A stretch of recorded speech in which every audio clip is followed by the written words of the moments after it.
I used to think that cardio was the answer to getting in shape, losing weight, things like spin classes, back to back, running, sprinting, classes like Orange Theory. I believe that if I just worked harder, I'd stay lean after 40. That was my logic. I just needed to do more or have more willpower. But despite all of that effort, I was still gaining fat. And it didn't make sense. I was doing everything right, or at least I thought I was, until I found something that truly changed everything.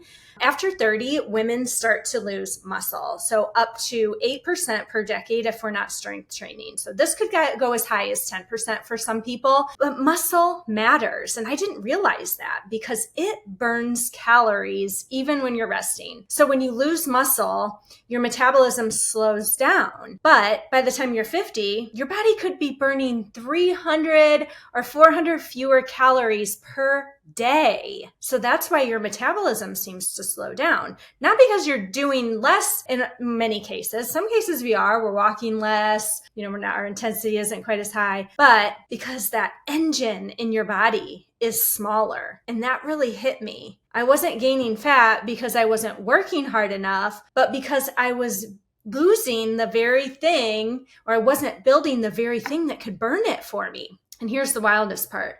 Strength training doesn't just slow down that loss, it can reverse it. So it rebuilds the muscle that keeps your metabolism alive. So today I want to break this down. Why strength training might actually burn more fat than cardio for women after 40, and why so few of us understand this truth. My name is Sara Preston. I'm an integrative health practitioner and menopause and fat loss coach. And I just love connecting with women like you. So I would love for you to send me a message. Let's chat. But let's get to it. So I like to keep these short so that you can really learn something, implement it, and then move on. So make sure to check out some of my other videos too. The problem with cardio only fat loss, just using cardio, I'm not saying cardio is bad, that it can't be something that you can incorporate into your regimen. You absolutely should. You should have some cardio benefits, cardiovascular benefits. Even doing some HIIT can help, but cardio burns mostly calories during the workout. But it doesn't do as much to preserve muscle, especially if you're doing like the elliptical for, 45 minutes, or you're doing some of these really hard Orange Theory classes, or if you're going to classes, Peloton or at the gym that are mostly keeping your heart rate up. It can actually accelerate muscle loss. And as I said, muscle loss means slower metabolism. So many women notice that they're getting smaller, but not getting firmer, toned, leaner when they're doing just cardio. If you want that toned look, you have to have the muscle underneath that fat that gets revealed when you start losing fat. So that's kind of the problem with only doing cardio. On the other hand, muscle is metabolically active, so it burns more calories even at rest. 1 pound of muscle burns roughly 6 calories per day just to stay alive, just to do your normal activities every day. Even if you're doing nothing but laying on the couch, your muscle is burning 6 to 7 calories per day. A pound of fat, on the other hand, burns about 2 calories a day. So strength training also causes that afterburn effect, increasing your calorie burn 24 to 48 hours after workout, which means that your body stays in a fat burning state well beyond. And I like to kind of show an example. So if you have 5 pounds of muscle, it looks like this. If you have 5 pounds of fat, it looks like this. Muscle takes up less space than fat.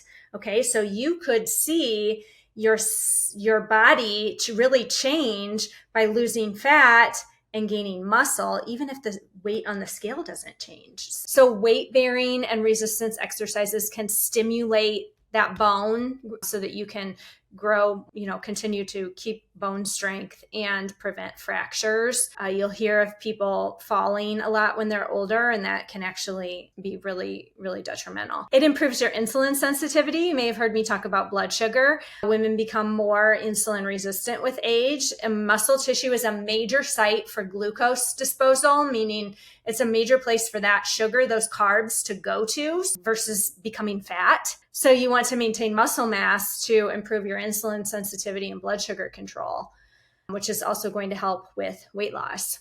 It can support joint health and mobility. If you've noticed, less range of motion or your joints kind of hurting, strength training helps to stabilize your joints and improve your posture, as I'm slouching, and reduce your risk of injury.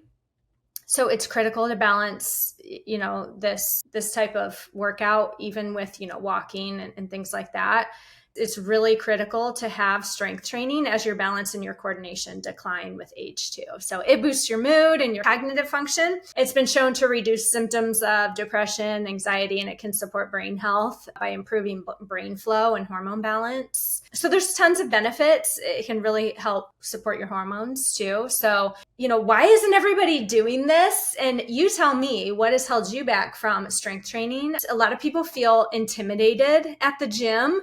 They just feel like they don't know what to do. All these people are here. Everybody's watching me. Do I have to go to the gym? You do not have to go to the gym to do these workouts. You can just have some dumbbells at home. In fact, the 30-minute workouts that I do them all from home. I always have. And I've built up my dumbbells over time. You can just start with 1 or 2 sets of dumbbells and you can do them at home. But if you need help with workouts, please leave me a comment or DM me over on Instagram and I can set you up with some really effective workouts. A lot of people don't want to strength train because they think cardio is for fat loss and weights are for bulking up. So that's another misconception. A lot of women just really don't know what to do, don't have the confidence in what they're doing to just start.